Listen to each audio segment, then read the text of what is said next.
Pour le tirage du mois de janvier, il y a des cartes assez dures, mais le tirage ne l'est pas. On va voir ça ensemble. Donc on est parti pour un tirage général, on est sur le mois de janvier, donc quoi qu'en disent les bonnes années, janvier ce n'est pas forcément un mois pour le renouveau comme on l'entend.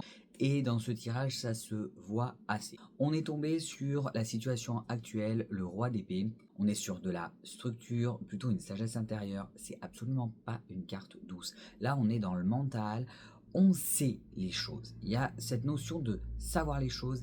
Il n'y a pas trop de douceur. Là, on n'est pas dans l'émotionnel. Hein. On est en train un peu tout défricher et on sait un petit peu ce qui va pas. Mais vous allez voir que quand même, on tombe sur le pendu et le diable en carte obstacle. Ça veut dire qu'il peut y avoir des schémas répétitifs, une passion forte, voire addiction. Il peut y avoir aussi une difficulté à changer son point de vue, à bouger, être à l'arrêt. Donc avoir une difficulté à se détacher de tout ça. Ça veut dire que quand même on voit les choses, on est conscient de ces choses. C'est pour ça que dans cette énergie de janvier, je trouve que c'est assez parlant, c'est que on a pris conscience de tout ça, mais le fait de conscientiser les choses, ça ne veut pas dire qu'on arrive tout de suite à faire quelque chose, ou en tout cas on lutte encore un petit peu contre ça, donc être un petit peu bloqué dans notre façon de voir les choses, la conscientisation, mais la difficulté à vraiment tourner cette page ou faire autrement qu'avec nos schémas classiques.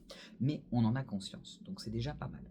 Carte en atout qui est vraiment top, c'est le jugement, c'est une carte de renaissance. Il y a cette capacité là à aller comprendre les choses et c'est ok, mais même à aller vibrer autrement. Donc voilà, le personnage, elle part, youpi, tralala, elle siffle, elle fait sa propre petite musique. Donc elle avance avec ce qui est bon pour elle. Il va y avoir cette conscientisation dans ces énergies-là de ce qui est bon pour nous et d'avancer vers ça, d'arriver à s'incarner, d'arriver à être plus aligné avec soi et de laisser tout ce qui est plus lourd un petit peu derrière soi, ne plus avoir la même façon de fonctionner et être un peu plus aligné à soi. Et là, on parle plus d'émotionnel, que là, on est très dans la logique, mais des fois, on a besoin de cette logique pour qu'après, l'émotionnel puisse exister pleinement. Sur la fin du mois, on part sur l'as de bâton, donc c'est tout ce qui est nouveauté, nouvelle énergie, que ce soit spirituel, que ce soit une passion, que ce soit voilà, tout ce qui est nouveau, on peut y aller, c'est pas mal, c'est des énergies des fois sur lesquelles il faut un petit peu surfer. Les as, c'est à ce moment-là, c'est là maintenant, donc oui, c'est des énergies à prendre. Et surtout, il y a le 8 de Pentacle qui nous indique qu'il y a eu un gros travail de fait, il y a eu beaucoup d'avancement, il y a une réussite quand même, et c'est le moment de se poser un peu. De toute façon, il faut, quand on vient on va dire de nettoyer tout ça, il y a besoin de se poser un peu pour digérer les choses. On est sur une énergie de fin de mois quand même très positive. On est encore sur de l'introspection. Je dirais pas forcément introspection, je dirais plutôt conscientisation. Tout ce qu'on allait chercher en soi, on a mis le doigt dessus avec le roi d'épée. Là, on regarde notre façon de vivre avec un côté un peu jugeant, mais une sagesse aussi, plus pragmatique que, ok, ça va pas, ça va pas, ça va pas, ça va pas. Ok, ça veut pas dire que notre émotionnel est prêt tout de suite à s'en détacher, mais on a arrivé à le mettre en lumière, à le conscientiser, et là oui, on commence.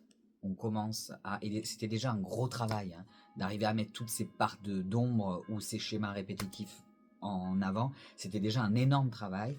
Donc là, on commence notre petit chemin un peu plus aligné avec nous-mêmes, mais on est quand même sur du début. On va sur une nouvelle dynamique, on va sur une nouvelle énergie. On peut quand même se reposer un petit peu de tout ce qu'on a appris. On peut un petit peu se poser, profiter de ça et repartir sur pas repartir parce que c'est une continuité et avancer, faire notre chemin plus aligné avec des valeurs qui nous tiennent à cœur et dans le respect de soi également. Si jamais vous voulez utiliser des pierres ce mois-ci, j'ai peut-être la fluorite à conseiller un petit peu pour aller structurer ses pensées, mettre du cadre, mais attention encore parce qu'on est déjà avec le roi d'épée qui est très structuré. J'avais aussi pensé au lapis lazuli, mais à voir. Donc si vous avez besoin d'un peu plus aller au cœur de cette énergie-là, la fluorite, le lapis lazuli peuvent être pas mal. Pour un peu de douceur, si jamais vous êtes vous en avez besoin. Donc encore une fois, c'est selon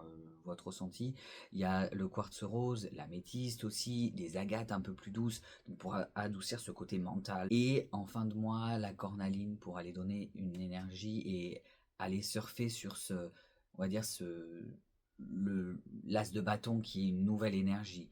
Donc y aller, mais on avait quand même le repos et profiter. Parce qu'on est un petit peu là, je risque de me répéter, on est encore avec il y a cette nouvelle énergie, mais émotionnellement là, c'est, on a besoin de se poser quand même. Voilà. Mais n'hésitez pas là, en fait, les pierres qui peuvent aller.